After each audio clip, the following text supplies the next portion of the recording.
ಮಡಿಕೇರಿಯ ದೇವರಾಜ ಅರಸು ವಿದ್ಯಾರ್ಥಿನಿಯರ ಹಾಸ್ಟೆಲ್ ಅವ್ಯವಸ್ಥೆಯ ಆಗರವಾಗಿದೆ. ಈ ಹಾಸ್ಟೆಲ್ನಲ್ಲಿರುವ ವಿದ್ಯಾರ್ಥಿನಿಯರಿಗೆ ಮಲಗಲು ಹಾಸಿಗೆ, ಚಳಿಗೆ ಹೊದ್ದುಕೊಳ್ಳಲು ಹೊದಿಕೆಯೂ ಇರಲಿಲ್ಲ. 60 ವಿದ್ಯಾರ್ಥಿಗಳಿಗೆ ಇರೋದೇ ಕೇವಲ 2 ಶೌಚಾಲಯ. ಈ ಬಗ್ಗೆ ನಿಮ್ಮ ಪಬ್ಲಿಕ್ ಟಿವಿ ನಿರಂತರವಾಗಿ ವರದಿ ಪ್ರಸಾರ ಮಾಡಿತ್ತು.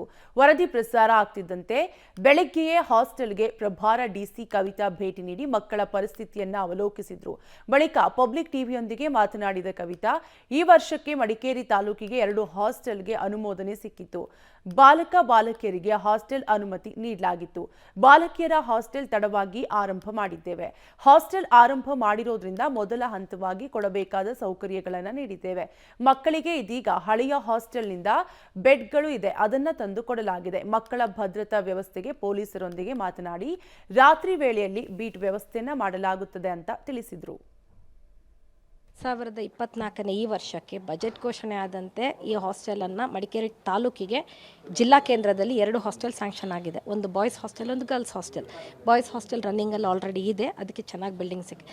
ಈ ಗರ್ಲ್ಸ್ ಹಾಸ್ಟೆಲನ್ನು ನಾವು ತಡವಾಗಿ ಪ್ರಾರಂಭ ಮಾಡಿದ್ವಿ, ಯಾಕೆಂದರೆ ನಮಗೆ ಸೂಕ್ತವಾದಂಥ ಬಾಡಿಗೆ ಬಿಲ್ಡಿಂಗ್ಗಳು ಸಿಗಲಿಲ್ಲ. ಯಾಕೆಂದರೆ ತುಂಬ ನಾವು ಪೇಪರ್ ನೋಟಿಫಿಕೇಷನ್ ಕೊಟ್ಟರು ಕೂಡ ಮಡಿಕೇರಿ ಟೌನ್ ವ್ಯಾಪ್ತಿಯಲ್ಲಿ ನಮಗೆ ಬಿಲ್ಡಿಂಗ್ಗಳು ಸಿಗದಿದ್ದ ಕಾರಣಕ್ಕೆ ಇದು ಲೇಟ್ ಆಗಿರುವಂಥದ್ದು. ನಂತರ